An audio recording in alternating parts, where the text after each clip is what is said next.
Good evening, everybody. Good evening.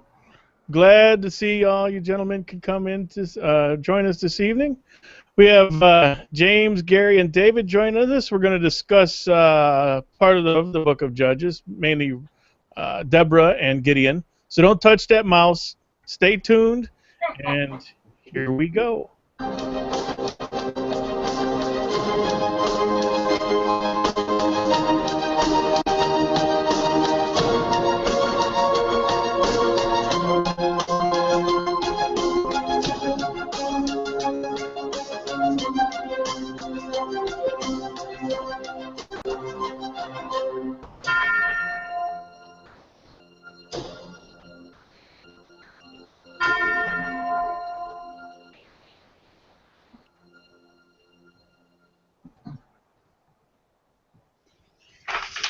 All right. Thank everyone for joining us.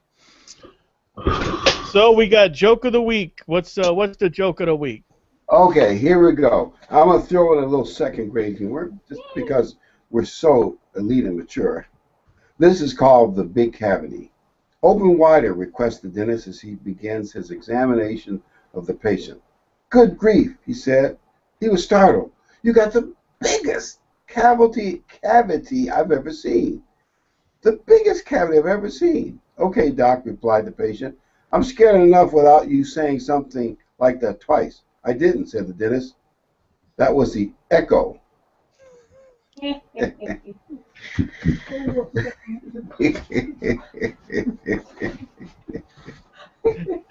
Have the grandkids all week, did you?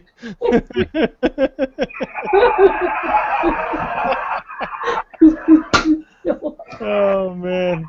Okay, now are you all ready for the second grade humor? Okay, here's the second grade humor. Why couldn't the elephant and elephants in general use the computer? They're afraid of the mouse. Oh my. I figured you'd love that one, Ken.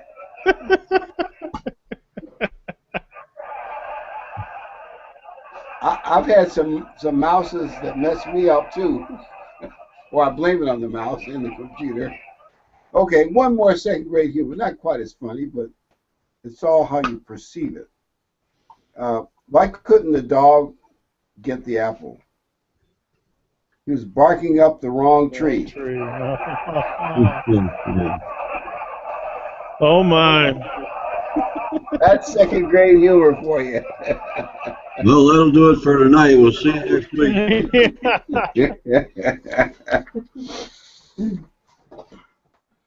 Well, something occurred to me when we might have mentioned it last week, but I think we emphasized it. Part of both Deborah and Gideon's story fits into a context. And the context is, I call it the pattern of carnal drag down that kept dragging Israel down.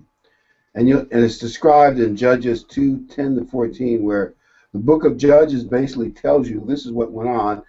And I'll just go through it real quickly. God would give them a good leader like Joshua, Gideon, Deborah, and those other judges.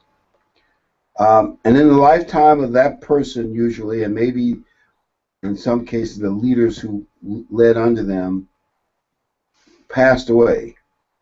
Then you have I call it a generation, a 40-year period more or less. And a new generation came up that forgot God and then was dragged or sucked down into paganism and acted like the world around them. God then forsook them, and God allowed them, or however you want to say it, encouraged them to be oppressed by their neighbors like the Moabites, the Philistines, etc. After so many years of oppression, they cried out to God and repented that they had left the true God. God then rescues them through a new godly leader. So it's like a 5-step thing. You get a good leader, you forget God, you do evil, God allows you to be punished, or maybe the fact that you're not following God leads to you're getting punished. You cry to God and repent, and then He rescues you with a new leader. And that cycle went over and over and over again. And the reason I want to just mention this first, and that's Judges 2:10-14. Before we get to the two judges that we're going to talk about, I want to mention this. I realize America does not have any direct communications with prophets or judges like Israel did, and so it's not as direct, not as clear cut. But I still think, in a way, America has followed a similar pattern. Maybe the dates could be kicked around a little bit, but I would say let's take the Greatest Generation, World War II. That's what they call it. There's a famous book called The Greatest Generation, the World War II generation. Why were they the greatest generation? Because one is, back when most of them grew up, the Bible was still relatively important to most Americans. Most Americans went to church. Now, granted, the different churches have different doctrines, and they don't all understand the Bible as deeply as they should, but they still believed in the Bible in a general sense. And America would clearly be called a Christian nation, and maybe some would call it a Protestant, primarily Protestant country. America was definitely Bible-oriented. And what made the Greatest Generation great was the Great Depression and World War II. One of my teachers, history teachers, and he made a good case for it in college, he said if the Roaring Twenties, when divorce was really going up and decadence was going up, families were getting weaker, he said if the Roaring Twenties had roared to 1941, he doubts America would have had the character to win World War II and to be the arsenal of democracy. By the way, it's not just the soldiers in World War II. They put all kinds of, maybe some they didn't have to do, they rationed all kinds of things like tires, sugar, coffee. I don't remember all the rationing. But most Americans cooperated. They didn't cheat on the system. They collected scrap metal. I mean, the whole country pitched in. There were some problems, but as one guy said, America was very united during that period. Everybody pulled their weight. And everybody I know says you will never see America do anything like that again. So if that was the greatest, go ahead, Dave. No, I can believe that. I know that you rationed everything from coffee to, people collected anything different. I don't know if it's rubber or whatever, metals, and they brought it in, and everything was like that. I don't think people can even understand doing that, but the whole nation did it. All worked together for one great cause, and that was to defeat the Axis powers. And I can't see us getting together on anything. And the other thing is that's when women started working out of the home for the first time ever. Our women went to work and pulled their weight as they'd never had to do before, which was it was good. It showed the strength of our women, but it was also bad in that the homes then were not intact. A lot of the homes didn't separate, but it showed the resolve of our women. So all of the country, men and women, were together, on this. Yeah, and the point that you could make is, and I'll just make the point, and we can discuss it, is that the one failure of the Greatest Generation is they couldn't duplicate themselves. That is, their children who would have, the baby boom came after World War II, 46 to 19, whatever the cutoff date is. I can't remember what the cutoff date is, but that baby boom generation turned, they call it the generation gap. They became, might I say it, somewhat spoiled brats who didn't really appreciate their parents or didn't appreciate America and were not that godly. And you had the sexual revolution of the late 60s, early 70s. And I'd say let's just say that's true, we're about, minus a few years, we're about 40 years away from that sexual revolution that started late 60s and isn't America now a different nation than it was? At least from the moral standpoint. Yeah. And for instance, my wife is in a group that does help women with abortion. I'm assuming this stat is accurate. they have a little book. In 1960, the number of people who are living, men and women living together without marriage licenses, has gone up 15-fold. Not 15%, 15-fold. That's 1,500. Isn't that accurate, honey? That was in the book. I'm assuming it's an accurate figure. And what they've discovered is if you live together before marriage, because it seems logical that's the thing to do, test drive your marriage, you're like nearly 80% more likely to be divorced than if you wait. So it doesn't work. And that's been consistent for many, many years, but they still keep telling people that. And it's like we're not the moral nation we were a generation ago. No, you're absolutely right. You're right, and we're following the same. What you're saying is we're following the same pattern that Israel's followed throughout history, and we're following pretty much the same pattern. Well, also, everything is geared to destroy you now. The music, the television ads, the TV programs, the movies. When I was a kid, the bad guy got shot, he'd hold his stomach and fall down. Now, it's so graphic. So we are conditioned our children to be more and more physical, with less and less emotional connection to people. All of those things destroy the nation. Is anybody old enough to remember when Roy Rogers, or was it the Lone Ranger, would shoot the guns out of the bad guy's hands, knock them down with one punch, and then they went to jail? Oh, yeah. That was the essence of the violence. Oh, yeah. Those TV shows. Anybody old enough to remember that? I remember some of them. Have Gun Will Travel. It was like that in that program. So, and then I watch old stuff. So we watch the oldie channel, and I like Mr. Ed. Just it is what it is. But we watch all the old stuff. My wife had never seen any of those things. And she now enjoys watching combat and the Rifleman and stuff. One day I looked over and she had tears come down her cheeks while we were watching the Rifleman. I said, "What's the matter?" She says, "This whole show's a lesson. He's teaching him. There's a moral to the story." And that was different back then. There'd be a moral to the story because they knew people's children were going to see this. It was going to be in your home. And now there's a moral to the story too, but it's a whole different lack of morals. Right. Yeah, the morals are a lot different.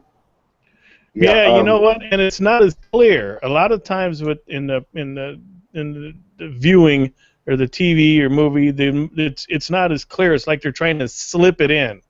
They're trying to slip whatever it is in. They're not coming straight at you with it. They're trying to, and that's a whole different psychology rather than being upfront about it. So, by the way, I remember, just to add to what you just said, Ken.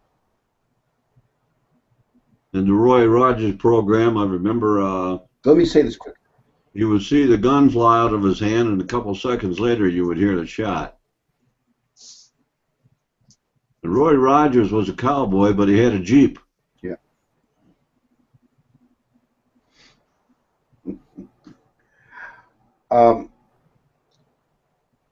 Okay. What did you just say a minute ago, Ken? It reminded me of something, and now I'm trying to get my thoughts back together. About how they slip they're trying to slide in what they want you to think. They're not coming, front. They're not coming right at you because they don't want you to see it. It's clear. That way you don't that way you accept it. It's not head on. By the way, Dr. Goebbels, who was the propaganda minister for Hitler in the Third Reich, he said this. He made a number. They controlled all the movies for Germany. He did. With all that Babelsberg, they called it.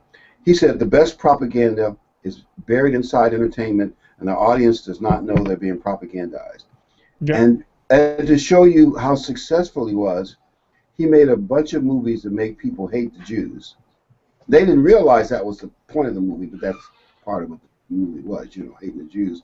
And you have to admit, much of Central Europe, well, quite a bit of Europe, went along with the final solution. It wasn't just the guys in the death camps, the French gendarmes, the people in Hungary, a lot of policemen and others cooperated with the stuff they did to control the Jews, and they, sent them to the death camps. So Goebbels' evil propaganda did work. You know, I'm watching a TV commercial the other day for adoption, and they're using the characters, I think, from the kids' TV or kids' movie Ice Age, and they're saying, you know, it's good to adopt. It's good to adopt. You parents don't have to be perfect. And they had two of the male characters holding hands, said, "We're going to adopt," and they're like saying, you don't have to be perfect. You know, you could be a two mommy home or a two daddy home and still adopt children, and it was real subtle. Is that subliminals? Yep. They're showing you something you don't even realize you're seeing it. Yep. You know, I wonder, you know, what we're getting at, kind of, just so. I mean, we'll get to a little bit of the story here, but what we're getting at is there's a period when people are fat and happy, and they don't have to worry about anybody. They don't have to worry about people invading. They don't have to worry about financial. They don't have to worry about stuff. They start thinking they don't need God. We're fine, we're happy, we're good, everything's good, it isn't going to get any worse. They don't need God. Exactly. So they push him aside. They start into, you know, they start doing immoral things because they're bored, first of all, because they don't have any struggles. And this has been a cycle throughout all of history, and the Bible focuses on it with Israel. And seeing how we are Manasseh and then Ephraim and our direct descendants, you know, of Israel, and along with a lot of, you know, the other 12 tribes. But we're in the same, we haven't outgrown that cycle. We haven't learned. We're still doing the same things, and this country's been through several of them, and we're deep, and I don't know, I think we may be too deep into this one right now to want to pull ourselves out of it. Yeah, and with Revelations showing us that someone is going to come by and do that for us, you know, the beast is going to come down and he's around and he's going to do that for us. So, you know, it's good. We may be in another upcycle in a few years because of the beast. Yeah, it's tough to survive peace and prosperity. Right. No, you're right. You're right. And the other side of it is, I think there are forces that are secular, that are like a religion. The secularism like a religion. They're jealous of God and they hate God. They want God out of the Pledge of Allegiance, God out of God Bless America, God off the money. I mean, they really do. They're, you know, slowly moving that way. That they're actively pushing the memory of God away. And if you talk to kids who go to most schools today, like I asked them about the Mayflower and the experience of the Mayflower, maybe one or two kids who are in a private school have any idea about the Mayflower. Those people were so religious. You read the Mayflower Compact, wow, I mean, I'm not saying they were right about everything they said or did, but they were very, very religious, very Bible-oriented. They came to America primarily for religious freedom. I realize that prosperity and political freedom drew people as well, but that was a big part of it. And that history is not being taught. Very little positive American history is being taught. They're teaching people to hate America. And if anybody gets a chance to watch Dinesh D'Souza's movie, America, What Would the World Be Like If There Was No America? That movie is worth watching. Even if you don't agree with everything he believes, and the book is even better. Really? That's my opinion. The book is even better. Like I was asking, I might have mentioned this before, I was asking one young lady who was interviewing me because I'm a senior citizen. Can you believe I'm a senior citizen? As young and handsome as I look. No, just kidding. Anyway, she was interviewing me and asking me questions, and I asked her about history. She said, they don't teach any history anymore. Maybe a little civil rights, a little gay rights, feminist rights, but that's it. They don't teach history. I said, well, what about, they teach you about Frederick Douglass? She says, who is he? This is a black young lady from the public schools in St. Louis. I said, well, he's the guy that pushed Lincoln for the Emancipation Proclamation. Quite a hero. And I said, if you were to, and I'm not taking anything away from Martin Luther King, of course, or Gandhi and these other heroes, but I said, if you were to compare him to Martin Luther King, You might even say he was in a much more dangerous, tenuous situation, and didn't have the media behind him. His accomplishments, you know, certainly ought to be equal or greater, and yet nobody knows. They don't know anything about him. They don't know anything about Lincoln. I could mention all Hamilton, Adams. They don't teach, let's say, the positive side of American history. And there are a lot of great Americans in American history. The teachers don't know. The teachers don't know. Well, I mean, no, you think about the 25-year-old teacher. Yeah, you're right. They don't teach the teachers. Because So what they get in college is pretty negative. right. So what are some of the interesting things about, let's say, Deborah? Seeing how she shows up first. What are some of the interesting things that we'd like to tell the listeners, the watchers? One, she's a woman, and she is a prophetess and a judge. Mm-hmm. Right? She was given that leadership role. Here's what one commentary, at least they think, and I believe that the facts would support it. When Israel, at this point, sunk into paganism again, there were some people, like God told Elijah, there are some people who kept the truth alive, who didn't worship Baal and Ashtoreth, but worshiped the true God, or if you want to call him Jehovah, the English version of his name, who worshiped the God of Israel. She was one, and God was in contact with her. People knew that, and if they wanted to get godly advice, they went to her. Probably she wasn't all that important until they start to repent. And then when they repent, they're looking for somebody, and she was the person that they knew God was with. Yeah.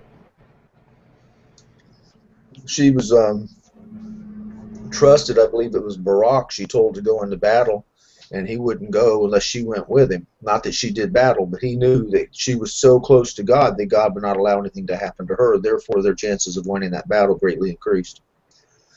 If they had lost, then her chances of being in danger would have increased. So God was not going to allow that. So that's faith. That in the man having faith that she was close to God, so she was known as being a godly woman. Yep. Does that say anything negative about the men of that period, or is it just not really significant? No, it just shows that God is willing to use either gender as long as they're qualified in His sight. Right. It also disproves some of the feminist ideas that Christianity is sexist. True Christianity is not. And by the way, there are 7 prophetesses in the Bible, and I would argue that, Paul, of course, Lydia, the lady who sold purple, was important to Paul's ministry, but the Marys, there were 3 Marys, were important to Christ's ministry.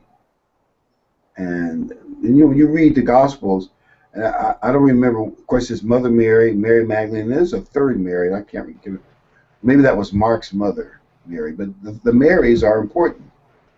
And I just, sometimes people forget that women play significant roles.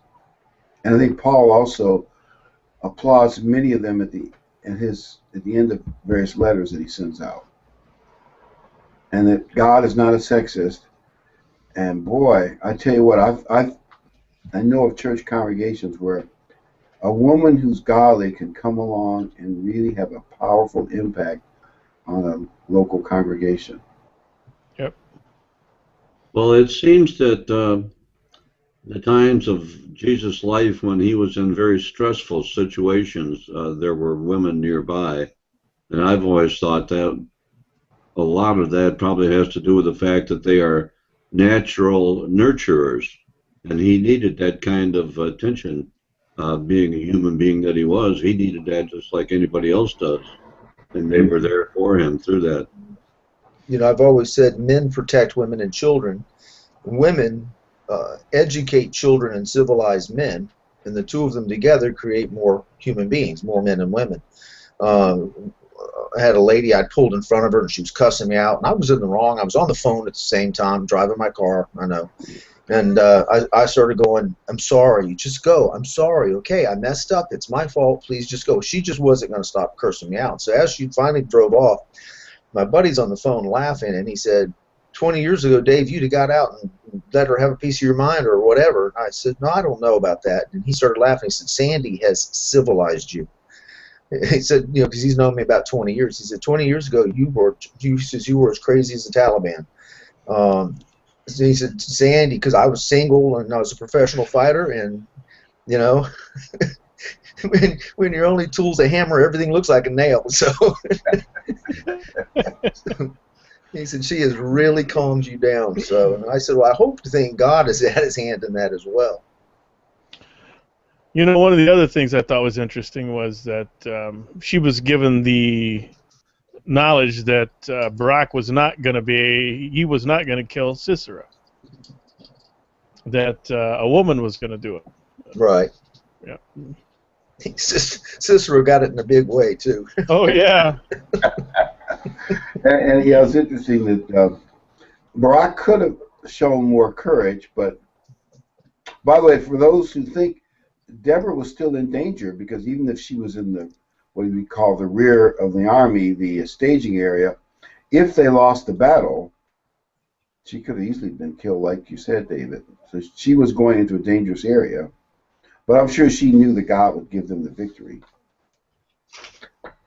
You know, I guess it says if you're going to flee somewhere, don't go into the tent of the wife of the king. I guess, you know, because it says that he went into the tent of Jael, not into Heber's tent. So if he'd have went into his tent and she happened to be there, he might have got away with it. But he went into a woman's tent. It was her. You don't do that. You just don't do that. He also was hiding behind a woman. Right. Yeah. And that's who, according to our troops coming back from overseas, they're still that way today. I hear stories, maybe it's true, probably it's true, that certain groups are firing rockets and missiles and asking and putting their launchers where women and children live, on top of hospitals and schools. That's hiding behind women and children. Oh yeah, Exactly. yeah. And they've even today, I think it was UN or somebody. It was kind of hard to believe they did it, but they chewed them out. For doing that, for putting their launching their rockets from hospitals and schools and stuff. And they actually acknowledged that. Usually they just let that stuff slide. And when you go to Gideon, you know, there's part about Gideon, I think, interesting, you know, Judges 6:11 through 12, you know, I think it's 36 or 37. You know, Gideon and the fleece. He asked God to do it one way, and God does it. You know, the ground is dry and the fleece is wet, and he thinks, you know, fleece is thicker than the ground. Maybe I'm kidding myself. I'm not this brave hero God's got. Maybe I'm just. So he asked God to reverse it. The fact that God did it shows you that God is patient with our doubts, and God is more gracious than we think. I think if you have doubts, doubts are normal, and God is gracious and will understand. Plus, you know, you can't have courage without fear. I mean, if there's nothing to fear, then how can you be brave and courageous? So if you do have things to fear and you're a little doubtful, but you do the right thing, I think God is happy, and just ask God, like Gideon did, to help you get reassurances. Can we think of any reassurances that people can ask for? Because obviously we don't have direct contact with God like Gideon did. I mean, we can pray, but I mean, you know, God's not seeing an angel to talk to us like he was Gideon on a regular basis. Well, God knows how frail we are, and he loves us. That's the big story, is that he loves us.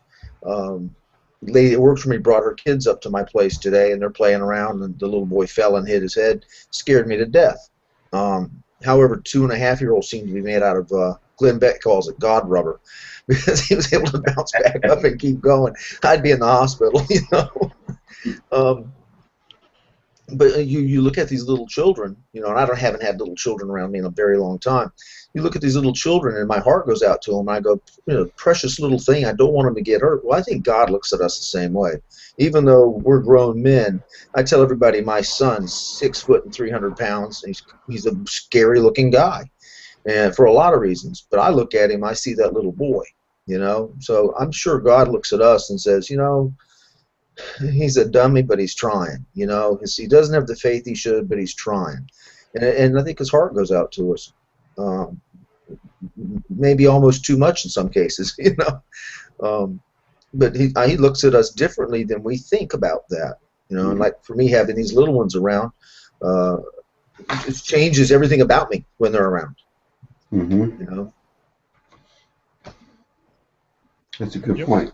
Yeah, Well, the other verses people might want to read it in Deborah's Judges 4:4-9, and Judges 5-8.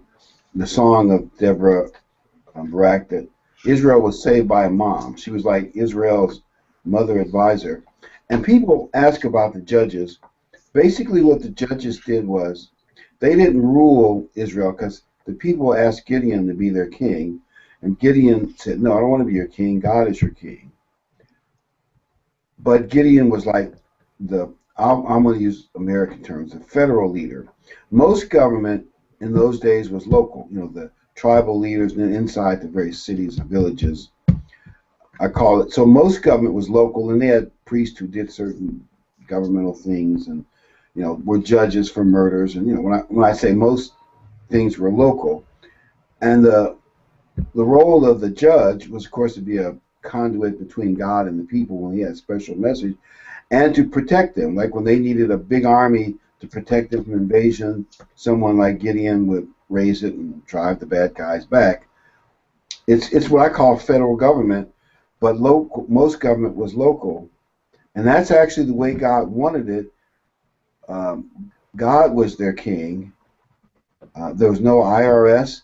If you didn't pay your tithes, my understanding, nobody punished you. You just weren't going to get blessed by God. I mean, there was no IRS that said, well, we measured your field and your corn crop. You see what I'm saying? There was no central government until Saul became king. And that's because, that's 1 Samuel 8, because the people wanted to be like all the other governments.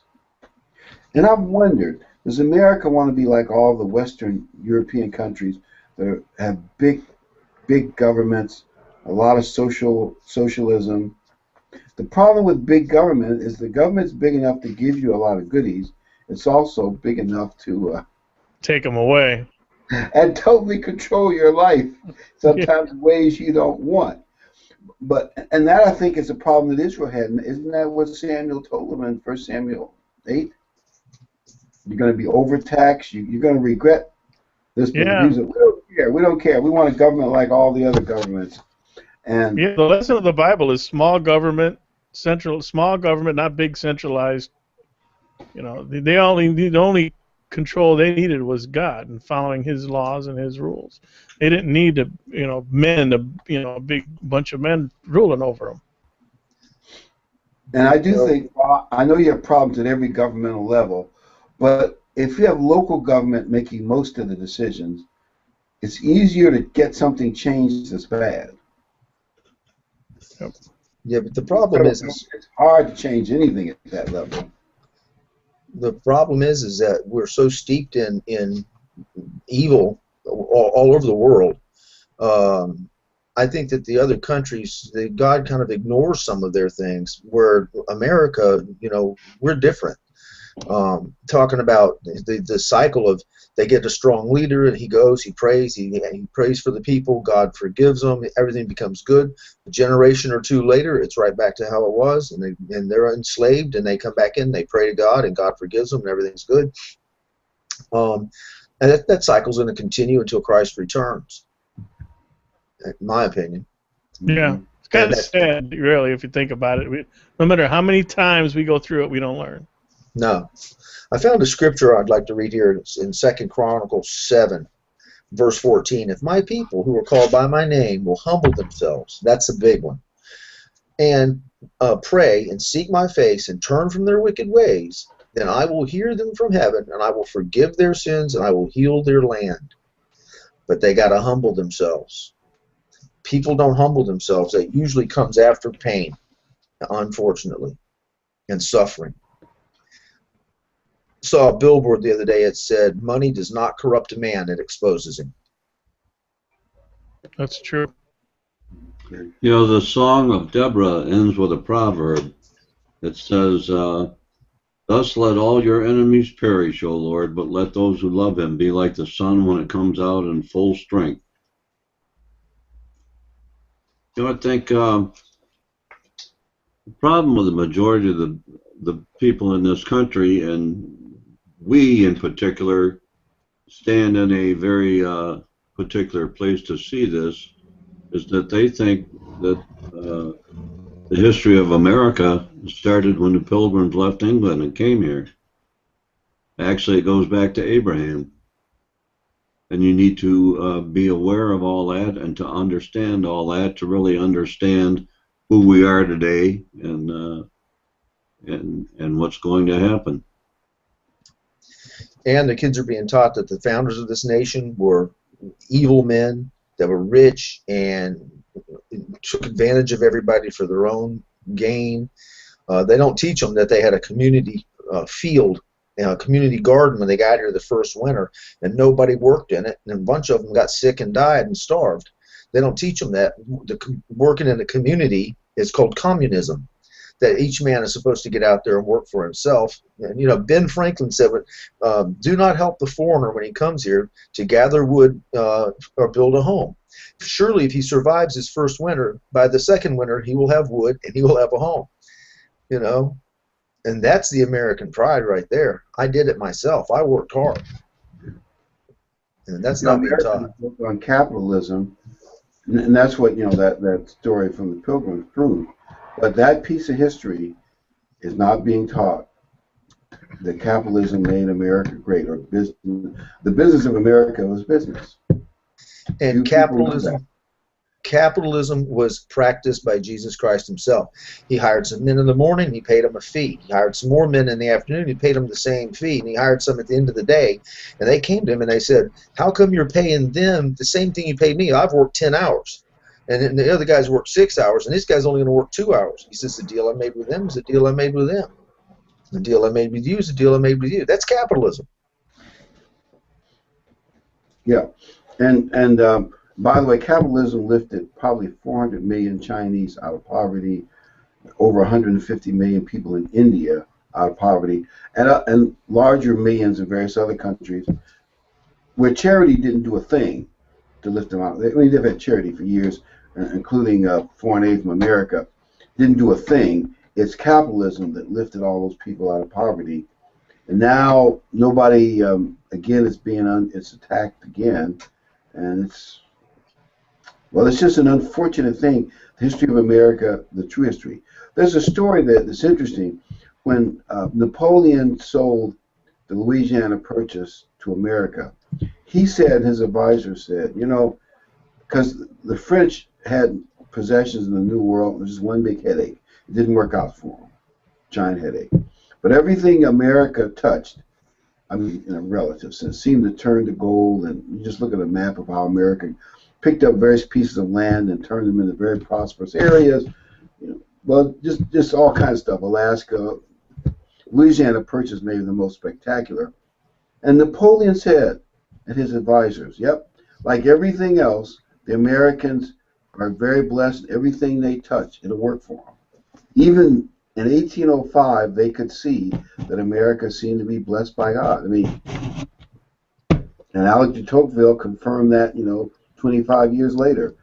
But you won't hear that taught in any modern history book, that America just seemed to be blessed.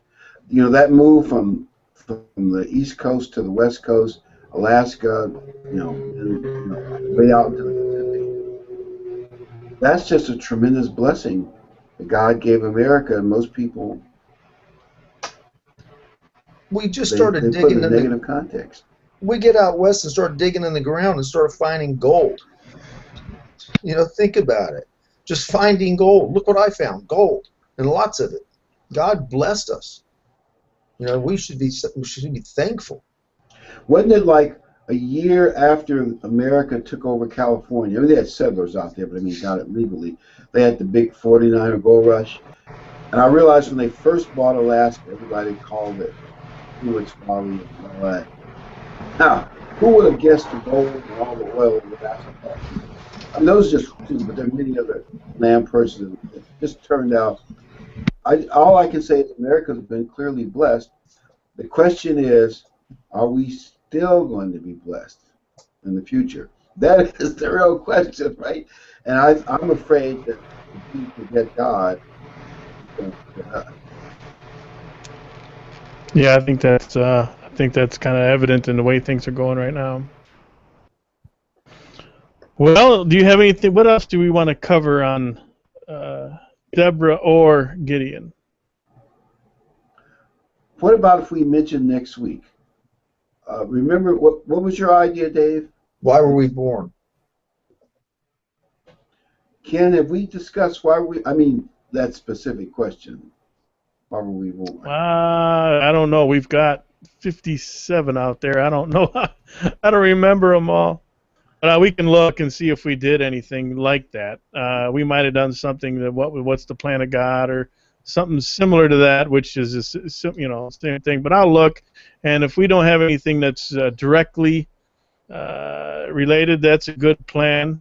I Well, kind of like going with. Go ahead, Gary. I have another idea I'll throw out there, maybe not for next week, but coming up. Should Christians participate in the politics of men?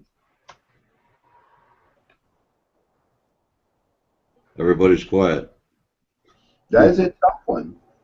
But I want to give my opinion now because I'm not sure. That is actually a tough one. I worry about that, think about it. But getting back to why were we born, we still have a booklet with a somewhat similar title. Yeah. Yeah, something. Yeah, we do. I think. We could push the booklet, even if we've talked about salvation. I don't know. I think it's a topic that you can cover more than once. That was one of Herbert Armstrong's big questions. To me, that's why were we born? Another thing is, the secret of life, or the people have been trying to get to that. What's the meaning of life? And 99%, most of the population have no clue. They spend all their life trying to figure it out, and it's all written down right there for them. So, yeah, we can take a look at that, and if we haven't done anything on that extensively, we can do that next week. Well, I'm going to say good night to you, gentlemen, and have a good weekend. God bless everybody. Good night. Good night, everyone. Remember, seek first the kingdom, and have a good Sabbath, everybody. We'll see you all next week. Good night. Good night.